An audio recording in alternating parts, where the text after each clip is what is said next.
DIY video number 2. Finally, right? If you watched my first dresser video, thank you for your patience. Here, I'm flipping this ordinary kitchen island and making it a lot more exciting. Keep watching to see how I made it happen. I started out by removing the cabinets and the drawers from the island itself. This was pretty simple with a drill, or you can use an ordinary screwdriver.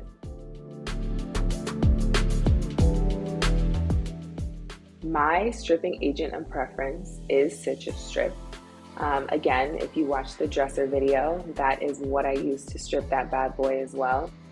It's extremely satisfying, actually, brushing this goo onto items and watching things basically deteriorate right before your eyes. And then I use this scraper to take off all the residue. I will say that the first time I stripped something, I underestimated how messy it would be. So get the gloves, get the paint, what's that thing called? The paint container for your residue, get all of the tools, because this is not a quick and easy job by any means.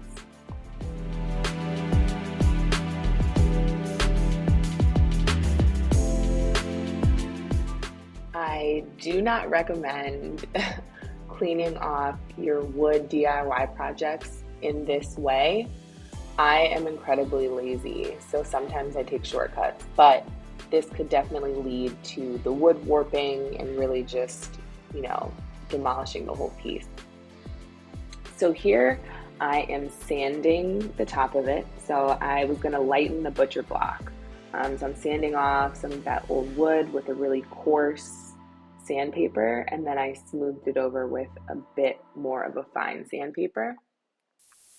Then I started spray painting the bottom. This is just the cream and the cherry on top of a DIY project is just the decorating for me. I can do without the stripping, the hardware, the screws, any of that. Give me some spray paint and let me go crazy.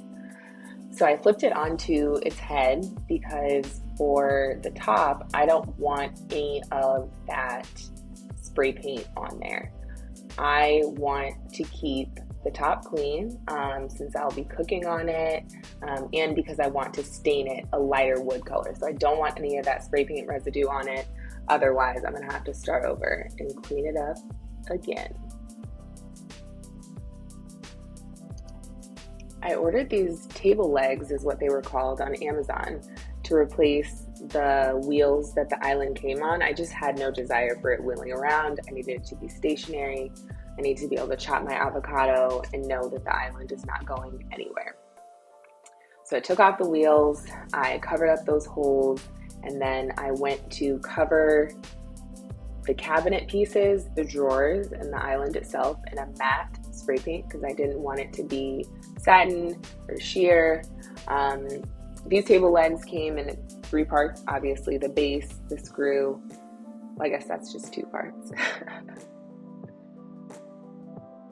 They were super easy to assemble. And so now I'm taping it up again to finish that top with a little wood finisher, get a little golden color to it. I always preface these videos with how I insert tasks versus how to insert tasks, because I recognize that everything I'm doing is not the most professional way. But that's not going to stop me from sharing how I made it happen. So if any of these tips were helpful for you, please leave a comment. I'd love to hear about it. Let's talk DIY projects. Thank you for watching.